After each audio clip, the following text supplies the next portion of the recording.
Welcome to Dharma Talks at Columbus KTC. It's a Sunday tradition.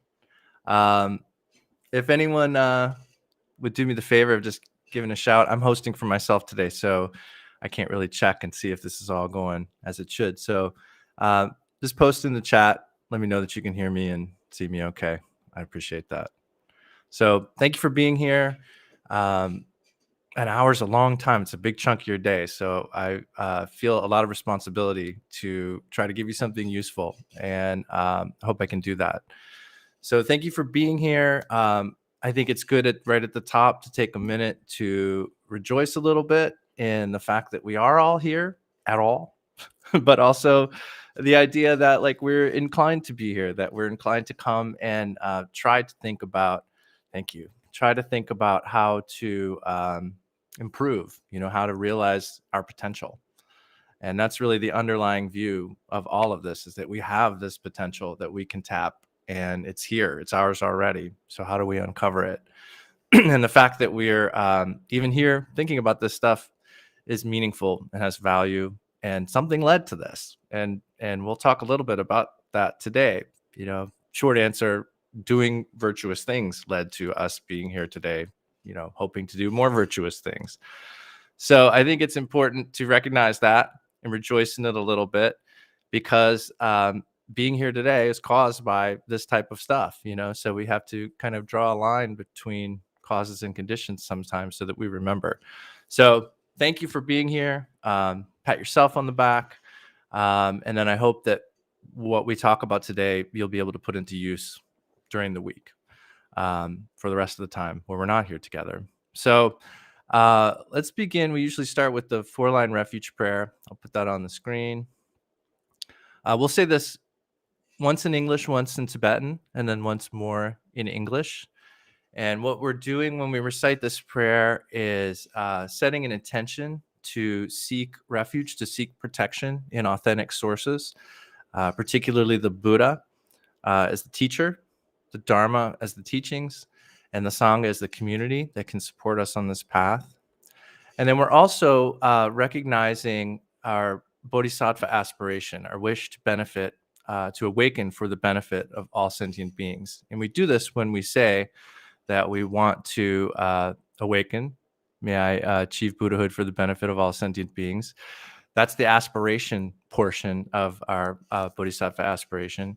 And then the other part is the action portion. And that's what we say when we say through the merit of accomplishing the 6 perfections. The 6 perfections is probably a whole other Dharma talk, but we're talking about generosity. We're talking about ethics and patience and diligence and meditation and wisdom. And those are the ways that we can, in action, enact our Bodhisattva vow, our Bodhisattva, our wish to awaken for the benefit of beings. So we're going to say this prayer again, once in English, once in Tibetan, once in English. If you know it, feel free to chant along. You can see the English on the screen, of course, too. If not, just make the aspiration that this time today is of benefit to you and to other beings. Until I reach enlightenment, I take refuge in the Buddha, in the Dharma, and the noble Sangha. Through the merit of accomplishing the 6 perfections, may I attain Buddhahood for the benefit of all sentient beings. Sanje Chidan Suki Jotnamla Janchu Padu Dakni Kyapsuchi Daki Jinsuki Pe Sunamki Drola Penchi Sangye Drupasho. Until I reach enlightenment, I take refuge in the Buddha, in the Dharma, and the noble Sangha. Through the merit of accomplishing the 6 perfections, may I attain Buddhahood for the benefit of all sentient beings. I'm just realizing that what's blocking my view of the refuge prayer is probably blocking yours too. There it is. I'll get that next time. So I have one short prayer of my own to say, and then we'll begin. Pardon Sawe Lama Rinpoche Daki Chiwo Pede Tenjula Kadrin Chenpo Gone Jesunte Kusun Toki Ngudrup Sadhu So.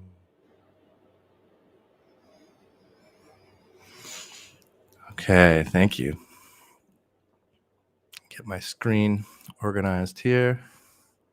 Okay. So today's talk is titled Mindful Days Work and Reward. And so what I set out wanting to talk about was kind of all the ways that we could support our practice of mindfulness in the course of any given day.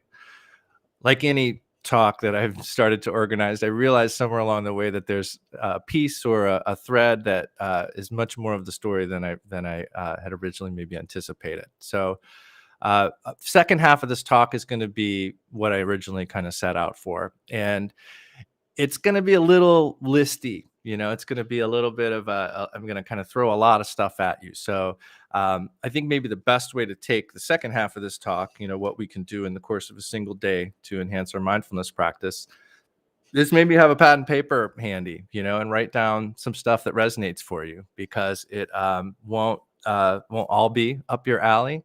And some things may particularly resonate for you. So I would recommend having something handy, because you may hear some ideas you haven't had or something you haven't heard in a long time that can be useful for you.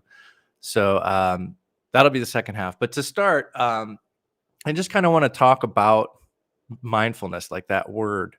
For me, it's a little overplayed, unfortunately, because it's so ingrained in culture right now, and in so many different ways that aren't all the same as we talk about it in Buddhism.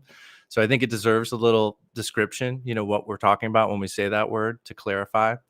So we're not going to talk in this hour too much about your formal on the cushion meditation practice, your formal on the cushion mindfulness. Ideally, you're working with a teacher and have received some kind of guidance in what practices are appropriate for you and how they should be applied. For most people, it starts with some kind of training in mindfulness. And in Buddhist terms, that would mean some sort of shamatha practice, otherwise known as calm abiding or tranquility meditation. And if you have not learned this practice, you can join us any Sunday at 10 a.m. We have our Intro to Meditation class, which is kind of our flagship offering at Columbus KTC. It's free introduction to meditation. You can learn everything you need to know to begin this practice every Sunday morning at 10 a.m. Join us if this is something you're not familiar with. All are welcome. It's not necessary to be Buddhist to practice shamatha.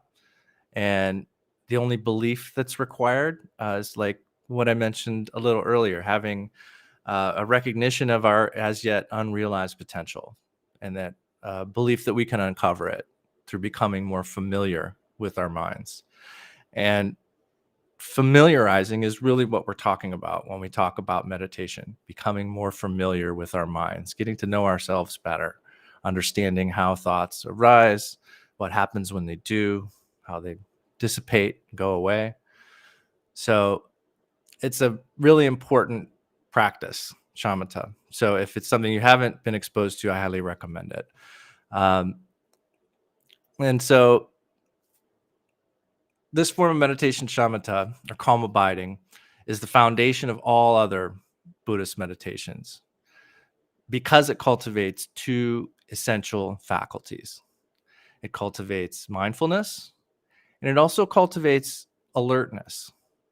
And the Tibetan word translated here as alertness is actually the same word as awareness.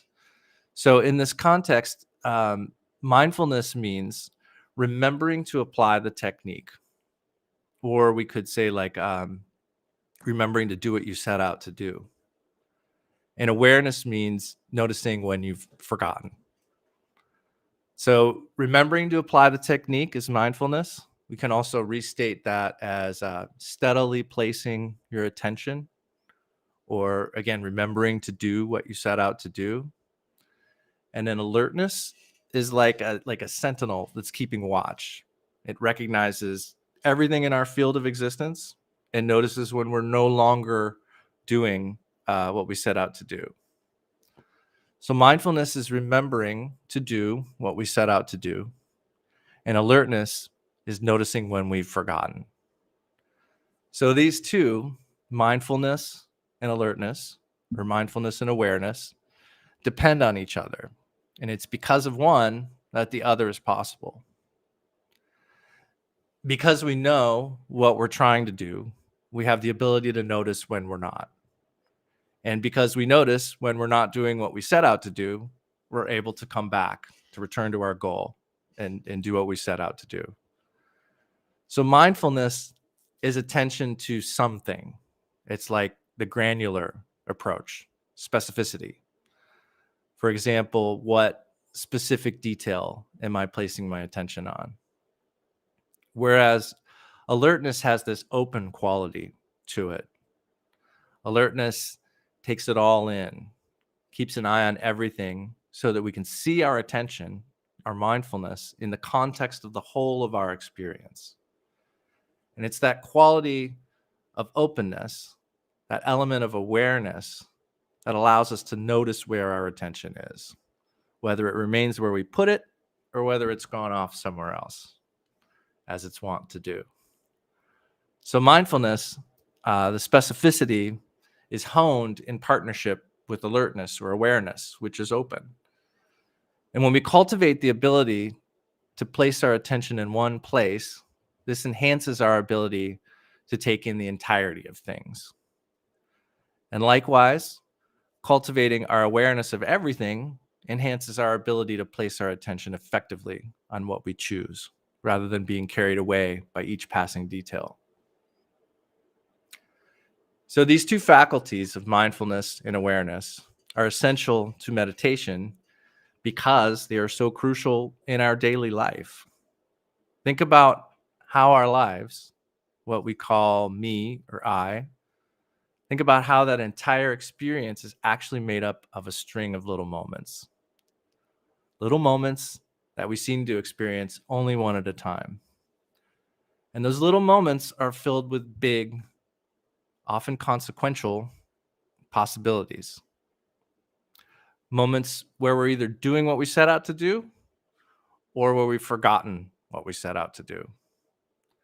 We're either thinking or doing things that align with our goals or we're not. And when we're in a moment of forgetting what we set out to do, what our goals are, there's a decent chance that we may actively end up undermining our goals in a moment of forgetfulness.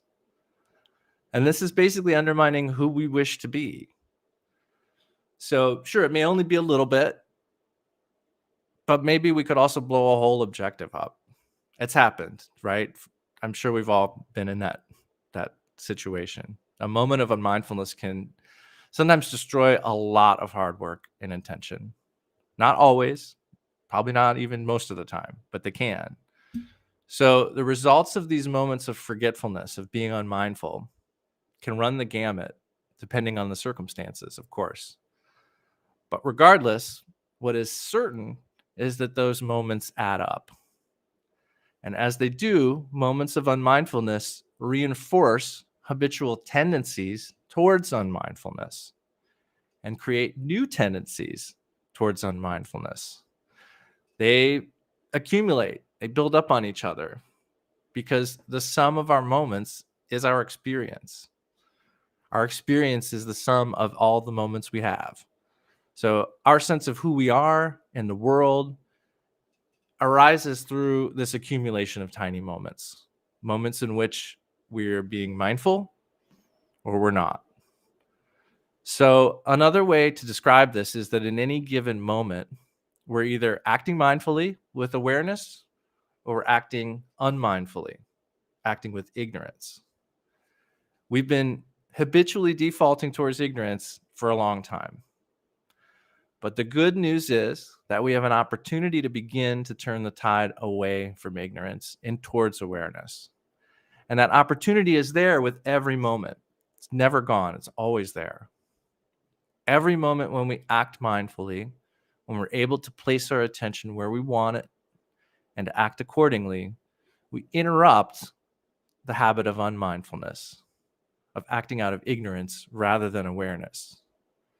And not only do we interrupt the habit of unmindfulness, but in the process, we're undoing the habit of unmindfulness, chipping away at it by cultivating the habit of mindfulness, the habit of acting with awareness, acting with awareness, with wisdom, rather than ignorance.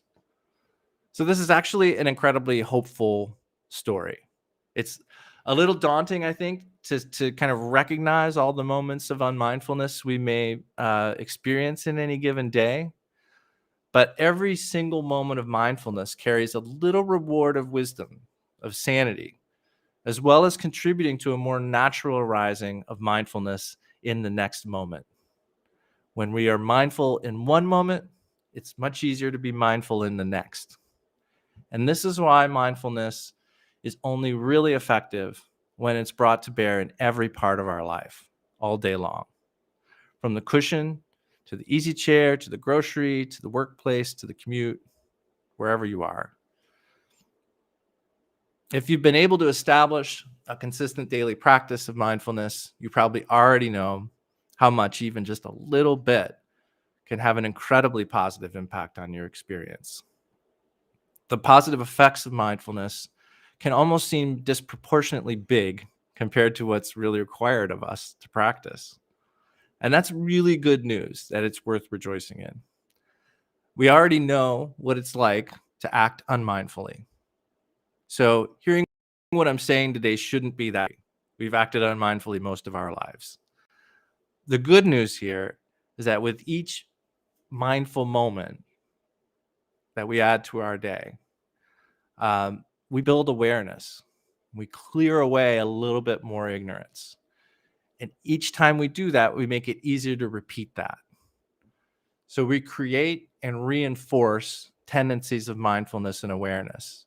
And therefore, we reveal our natural inclination towards wisdom and skillful means. Now, a crucial distinction I want to point out is this. When you notice that you've not been acting mindfully, that is your awareness.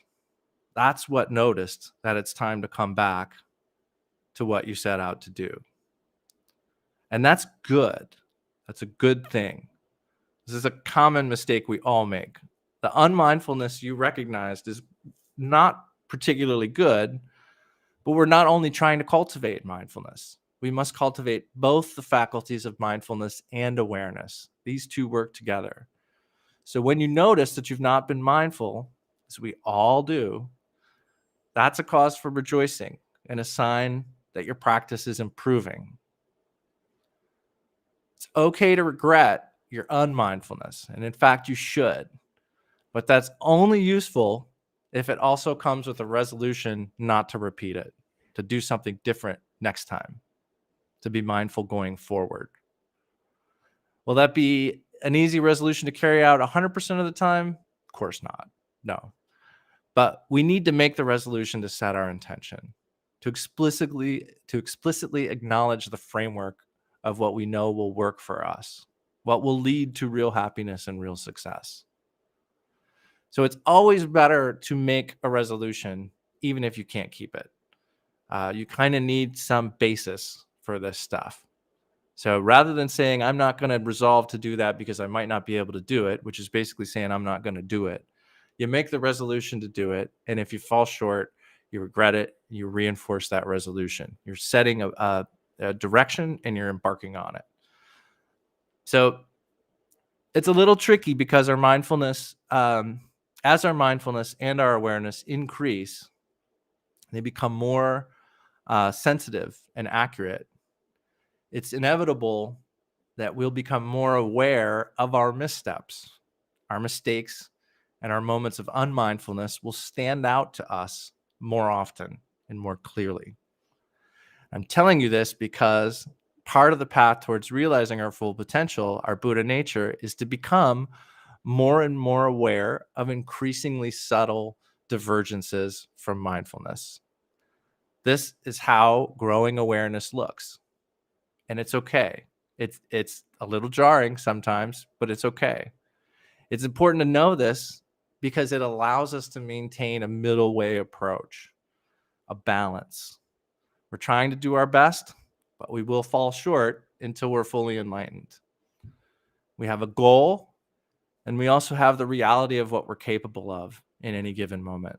And we have to respect both of these things, our ideal and our capabilities. So When our awareness is working for us and we recognize moments of falling short, being aware of when we have not been mindful, that's a necessary part of our progress. It's not a cause for self-denigration. Unmindfulness is nothing to rejoice in, but noticing unmindfulness is.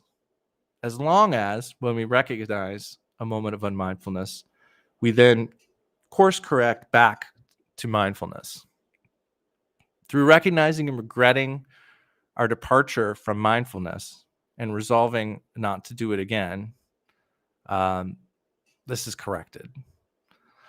So in life, just like in the formal practice of shamatha, we're going to alternate between periods of mindfulness and periods of distraction. We try our best to extend the periods of mindfulness and reduce the periods of distraction. But that's only possible because of the faculties of mindfulness and awareness. By honing the two of them together, we're able to begin to create positive tendencies of thought and action. So, working with habitual tendencies, working with repetition, is working with our karma. If we want to improve our karma and experience better outcomes, mindfulness gives us tremendous power to do so. Why is that? We can think of karma in terms of habitual tendencies. The increasing ease with which we do the thing we've done before, or the feeling of a challenge, almost like resistance, when we try to switch it up and do something different than we've done before.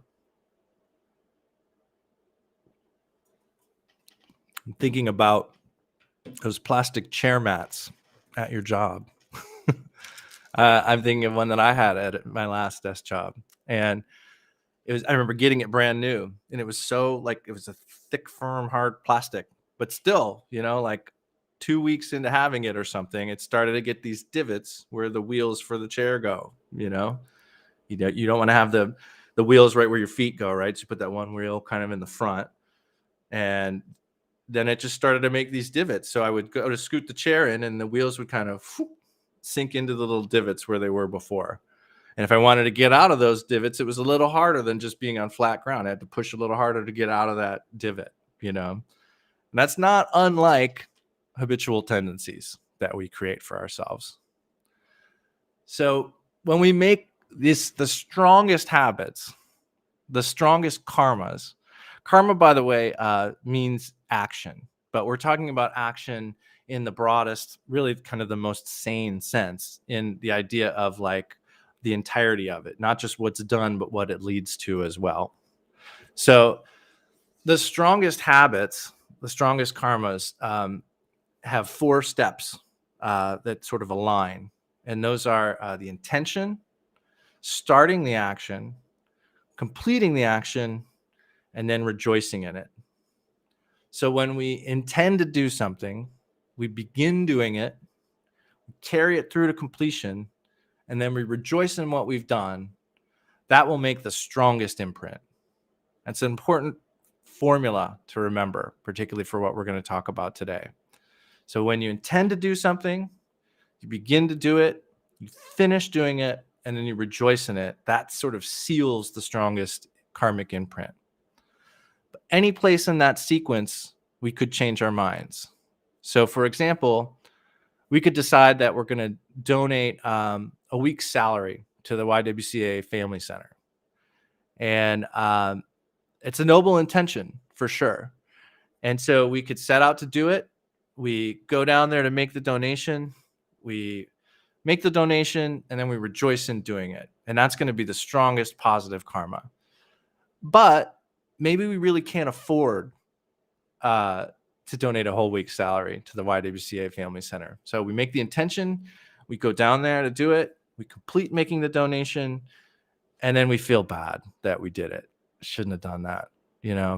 That regret will lessen the impact of that positive karma.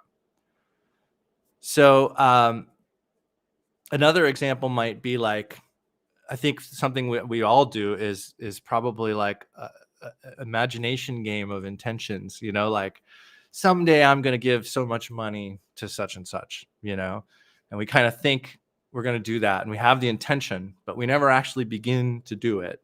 And we kind of ride on that feeling of wanting to do it,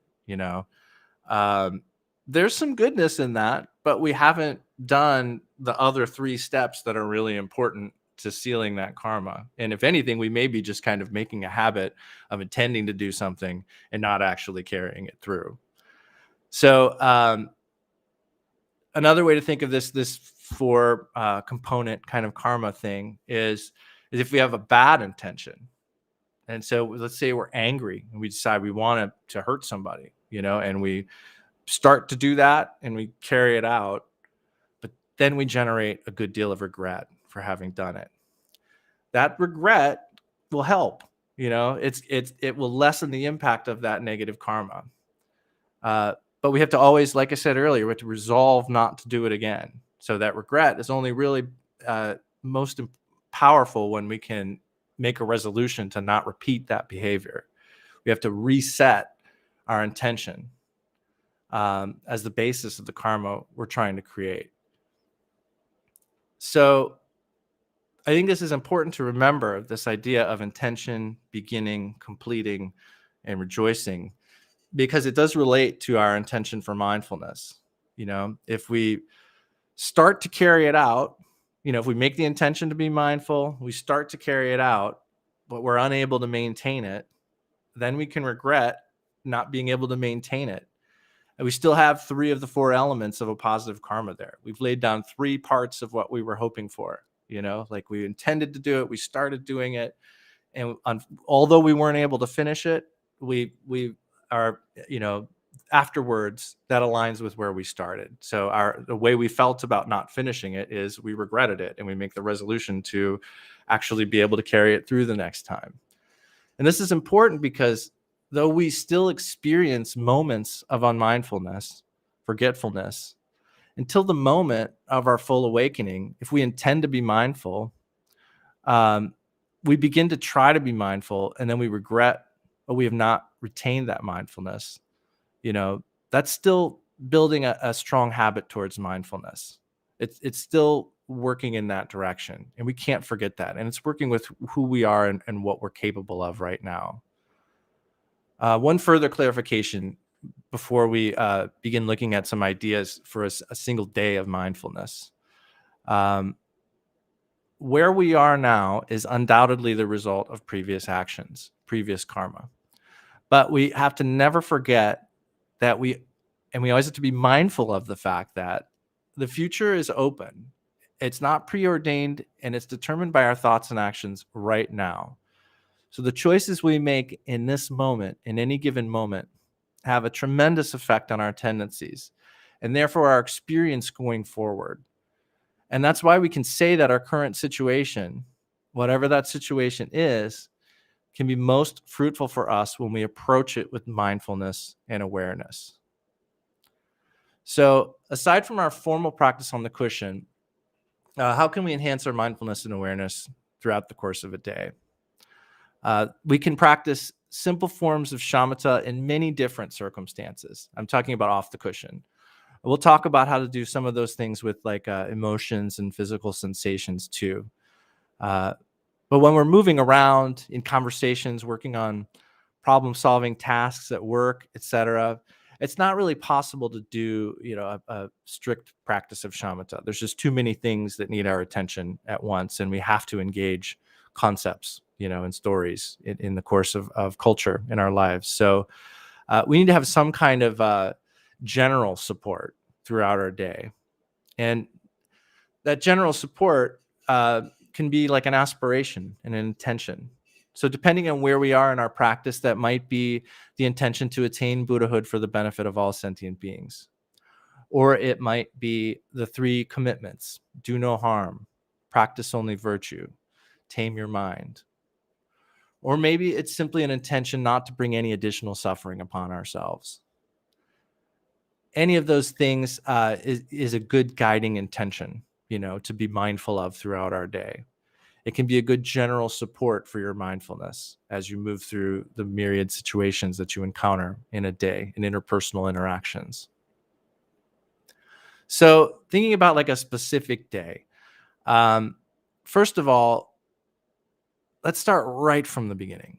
So that moment when you hear your alarm, or if you're a lucky kind of person who wakes up without an alarm, there's that sort of groggy moment. You're coming out of a dream. And I think for a lot of us, I can only speak from my own experience, but that moment is usually kind of dominated for me by the idea that I could still stay sleeping if I wanted to. I knew I wanted to get up at a certain time and I planned for that, but every day I let myself have a little debate in my head, and frequently don't do what I really set out to do, which was get up at that time, you know? So I think that first moment of the day um, can be really crucial and can actually have a great reward when we do follow through with what we set out to do. So if we set a time to get up and that alarm goes off, um, what are we going to do? Are we going to stick with our intentions? Are we going to, push through and do what we wanted to do, even if it's not the easiest thing? Or are we going to go back to sleep? And I think in this moment, the traditional instruction is, if you can, immediately the first thing you can, think of your teacher, think of the Buddha. Think of, and another way of saying that is think of your potential, think of what you can be, and make that the focus of what you're doing right from the beginning. So in that moment, if you do think of the Buddha, that can be a helpful motivator to use that moment mindfully. The first step of your day is mindful. I'm not going to give in to over comfort. I'm not going to give in to selfishness and go right back to sleep. I'm going to actually do what I set out to do and get up. And so a good way to do that is to immediately try to call to mind the Buddha. And then once you kind of make that, and we're still in bed here, so like this is before we've even stepped out of bed, the next thing you might want to do is take a moment and think about the dream that you were just having. They're usually still pretty fresh in the morning. And one thing that can help set the tone for the day is to begin to think about how you were in that dream. How we know that was a dream. It was a dream. It was not reality as we take it to be in waking life, but you still reacted like it was. Unless you're a proficient lucid dreamer, you probably were reacting with negative emotions and attachment, same kind of things that we do throughout our normal day. But you are reacting that way in a purely mental experience, in your dream. And it's good to think about this, because when you do get up and move into our daily life, the idea is that our experience of our waking life is also not as real as we think it is, or at least it's not real in the ways that we think it is. It is impermanent. Our experience is impermanent. Our experience is interdependent. Our experience is heavily colored by our own stories. So there's a lot about the way we experience our waking life, which isn't quite like we think it is. And so a good way to kick off your mindfulness in the morning too is to kind of remember that and think about that first thing in the morning in terms of the dream you were just having, and thinking that my experience during the day is not that different from that. And another way to think about that, that may be a little tricky to understand, but Pema Chodron uses this great phrase. It's actually a Lojong slogan that she translates, or maybe Trungpa translated as, every moment is a passing memory. I love that one, because when you think about it, like that this life sort of is a dream. Even in the, as soon as a moment has passed, it's how is that different from a dream we had? So so that's kind of another way to think about that. Sort of remember that every moment is a passing memory, just like the memories of your dreams. And then, so now you're ready to kick that one leg off the bed and get up. We can do that with purpose. We can hit that first step out of bed with intention. We can be grateful that we have another day at all, and that we can get up and go into a new day. Not everyone has that option, so gratitude, joy, and intention to benefit ourselves and others as we get out of bed. Make that what's getting you out of bed, you know? Then moving into your morning routines. This is a great place to say that mantra fits in anywhere, right? So the 6-syllable mantra of Chenrezig, Om Mani Padme Hum. That's a great thing to start kind of right away. Why not? You know, kick it in. So immediately you can start saying mantra. Place your attention on the sound of the mantra. It's kind of comforting and soothing in the morning, I think. So we'll come back to mantra. I mean, mantra is great anytime, you know, and it actually means mind protection. So where we might start to get out of bed and immediately start to indulge in our stories and our negative emotions, instead we can protect our minds with some mantra right away. Then usually something that comes pretty quickly for people when they get out of bed is brushing their teeth. And I think a good thing to do with that is to relate the intention to brush your teeth with the intention to do what's beneficial. And what I mean by that is thinking about how, like we brush our teeth, we also meditate. It's good basic hygiene. You know, and this is important to remind ourselves because we forget that, you know. Our tendency is hopefully to joyfully bounce our way to the cushion every morning for our meditation session, but it doesn't always work that way, right? So I'm thinking also of like if we arrive at work and we realize we forgot to brush our teeth. I know I've been in this place before. I rush to find, see if somebody's got some toothpaste. I might stop at the gas station to grab a travel toothbrush or something to get that taken care of. I know I've done that with deodorant before too. If you forget to wear deodorant, you might stop and pick some up. And the reason I bring this up is because as much as hygiene helps us, it also affects others.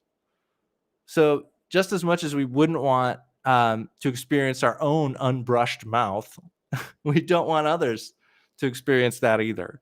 And it really ought to be the same with our own unmeditated, unmindful mind, like if we don't need to experience it, it's not the best thing for us.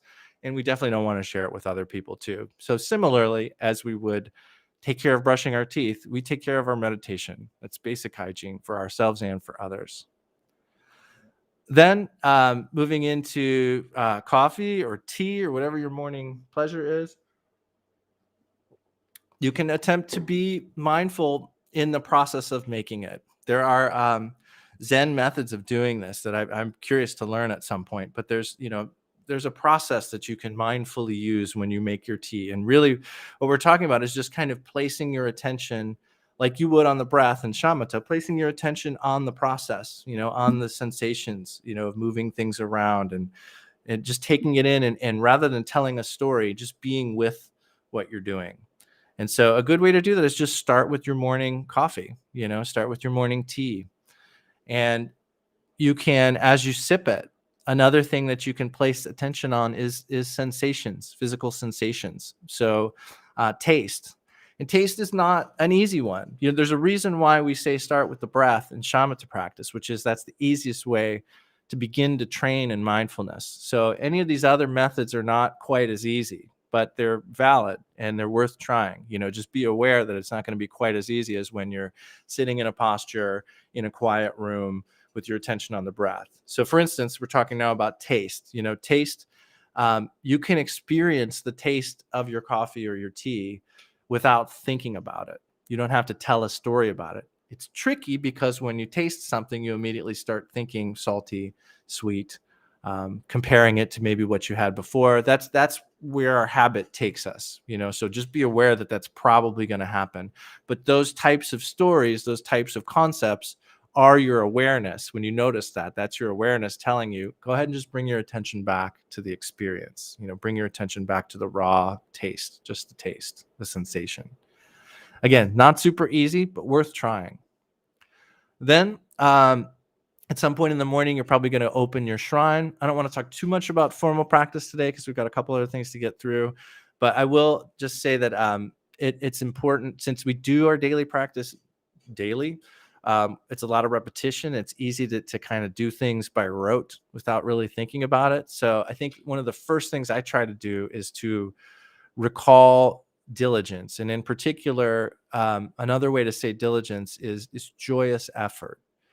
So before we even do our first prostration to begin to open our shrine, uh, feel some joy that we're there to do it. Like I said at the beginning of this talk, like own a little bit of happiness about the fact that we're making the effort to do it, and the privilege that we have to have that inclination and to have access to the teachings and to be able to practice. That type of reinforcement, is what helps to create these strong habits. So that's a good way to start. Second thing, bring all beings with us while we do our prostrations. We can include all beings in what we're doing right from the beginning. So as we do prostrations, we imagine we're leading all beings in prostrations with us. Also think about the meaning of the refuge as we recite, which is what I said a little bit earlier about right sources of refuge. May until I reach enlightenment, I take refuge in the Buddha and the Dharma and the Sangha. And then the second two parts of that, which are by the merit of accomplishing the six perfections, may I attain Buddhahood for the benefit of all beings. So we're thinking about our aspiration to attain enlightenment for the benefit of all beings. And we're thinking about how to do that. When we say the six perfections, it's worth, if it's not something you're familiar with, it's worth exploring. But these ideas of generosity, ethics, patience, diligence, which we said is like joyous effort, making effort with joy, meditation and wisdom. So those are the ways that we can do what we're aspiring for. So it's good to think about that when we say the refuge prayer. Also, we can make offerings and try to do that mindfully. And one way to sort of stay engaged and be mindful with your offerings is as you make them, be creative about how you might mentally expand each offering. So for instance, if it's a candle offering or a lamp light, think of some way of maybe even a fresh way of doing it every day. May this lamp clear away the darkness of ignorance for all beings.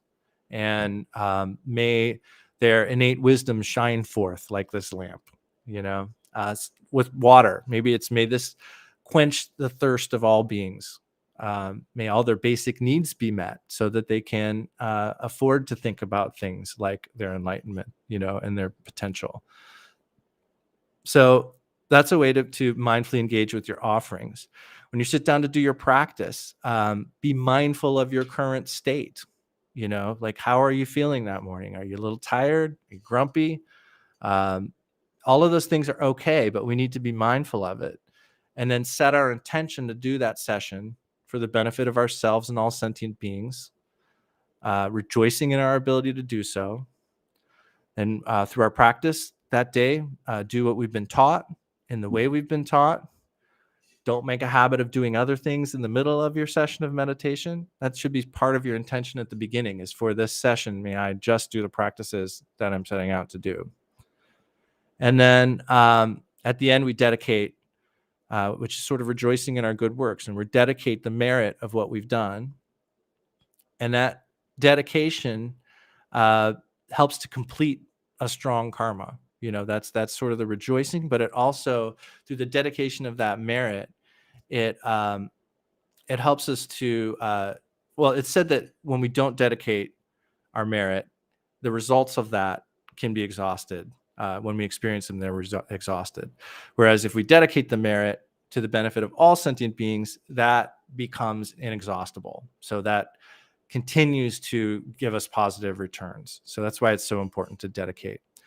Then when we go to stand up, I think this is a really crucial moment. When we've done the dedication and we're about to stand up, do that mindfully. Don't think, okay, it's over now, and now into this whole other part of my life that's completely different from my meditation. What we really want to do is blur the lines between our meditation and our post-meditation. So standing up with mindfulness, being with the sensation of standing up, walking to wherever we go after our practice mindfully. Start to carry this into the day. We want to spend the rest of our day ideally supporting our formal practice of meditation, not undoing it. So that's one crucial point right there is standing up from our meditation. Then let's talk about the commute. So I want to suggest that if you are a practitioner of Tonglen or Lojong, mind training, this is also something, Tonglen, by the way, if you haven't been trained, we teach this class the 5th Sunday of every month. So at this time next week, we'll be teaching Tonglen, taking and sending compassion meditation. So if it's something you're not familiar with, I'll be teaching that this exact same time next Sunday. So check the virtual shrine room on ColumbusKTC.org for the link and come and join us if you'd like to learn. So if you are familiar, though, I'd like to encourage you to start your Tonglen with your car. I mean, you could do it earlier, but I think a good time to think about it is when you're turning that key on that car, be turning the key on your Tonglen too, because you're about to interact with more sentient beings than probably anything else you're going to do all day long. So what an opportunity for your Tonglen.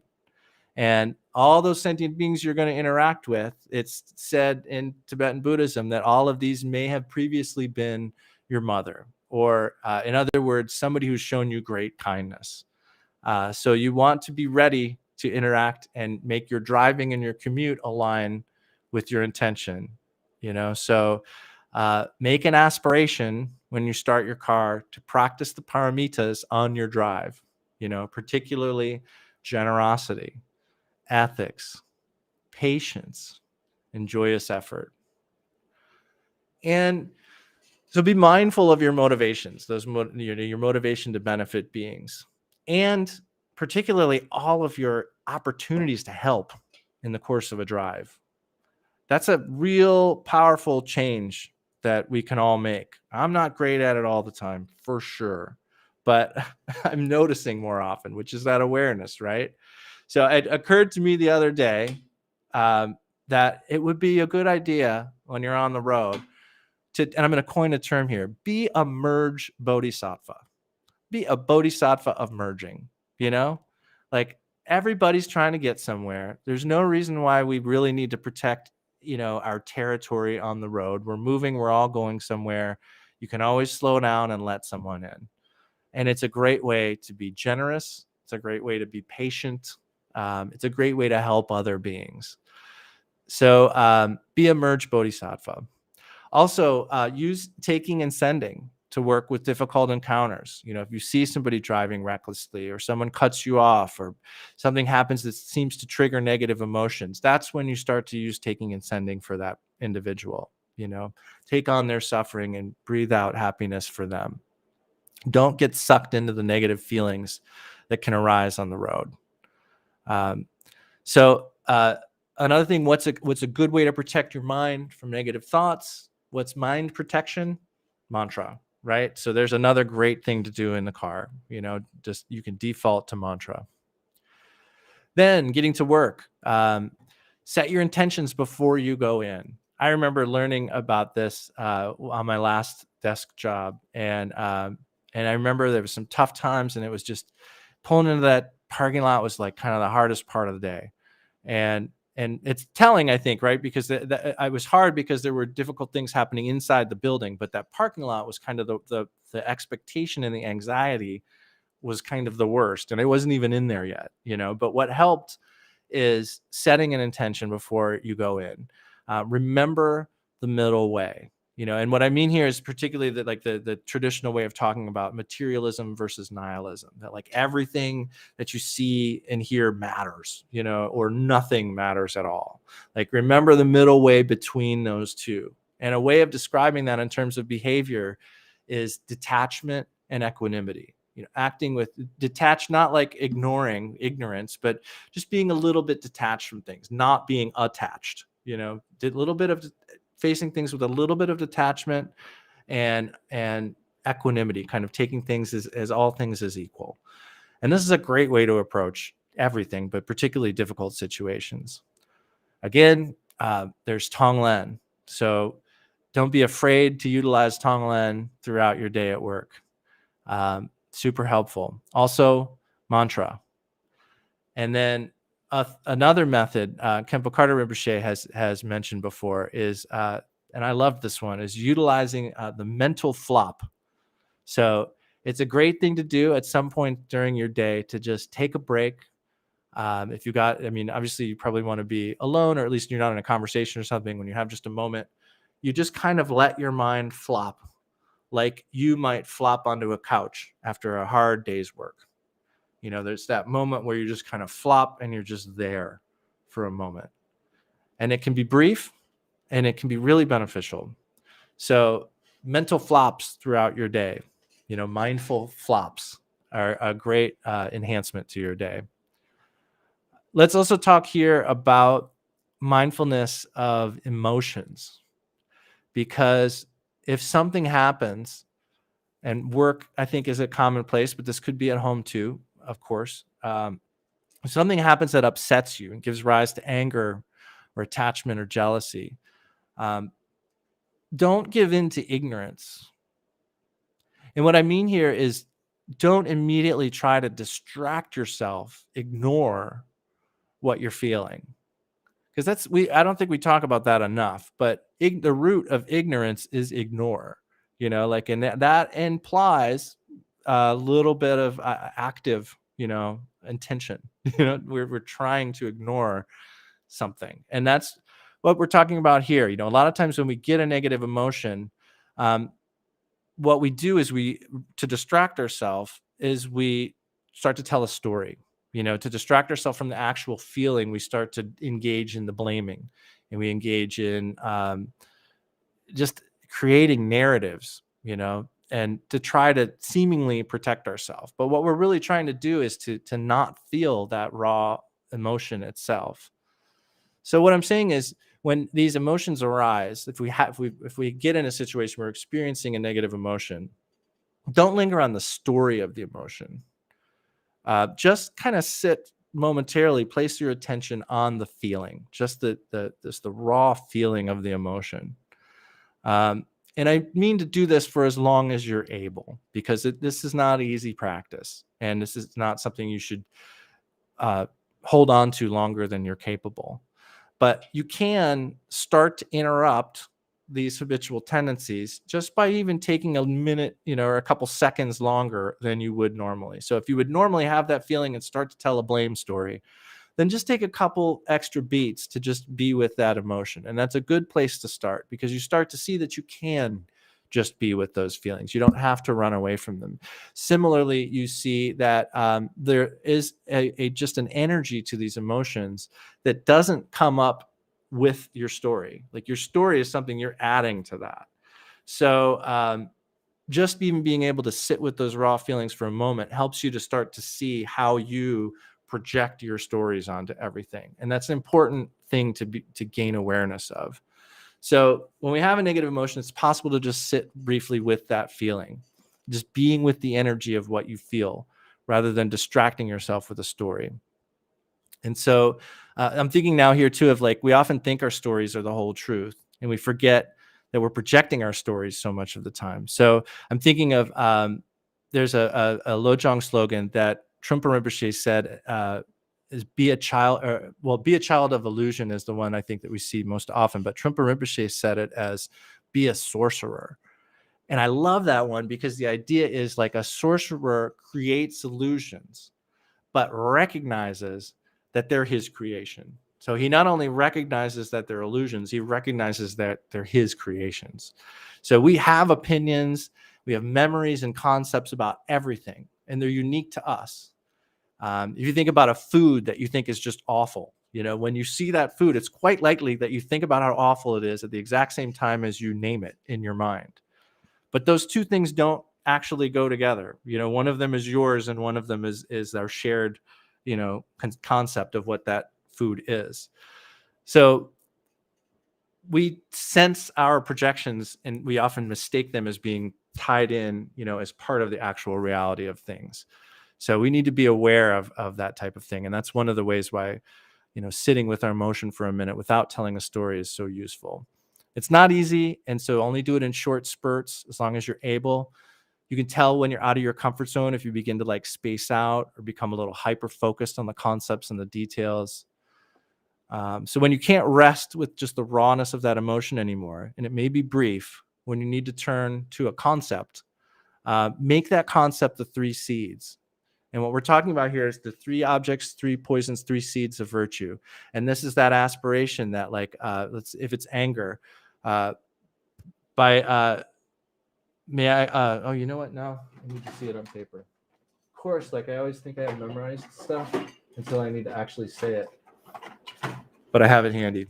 So may my moment of anger contain anger of all beings.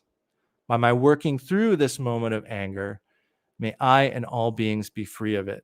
And may we attain enlightenment, the complete freedom from anger. So there's a concept you can add to your negative emotion. You're going to add a concept, and we will need to at some point. Make it that 3 seeds, 3 objects, 3 poisons, 3 seeds of virtue. Running short on time. I would like to spend more time on that, but we'll have to do that another time. But so moving on. Actually, I think that I have a lot of other little ideas here, but we don't have much time. And I think that I would probably rather ask if anyone has any questions with our remaining 5 minutes. And I will try to come back with another program like this at some time in the future, because I think gave you a lot of stuff to think about. So I apologize I didn't get all the way through an entire mindful day's work, but I think I gave plenty to work on in a mindful day. So does anyone have any questions in the remaining time? You're welcome, Caitlin. Thank you for being here.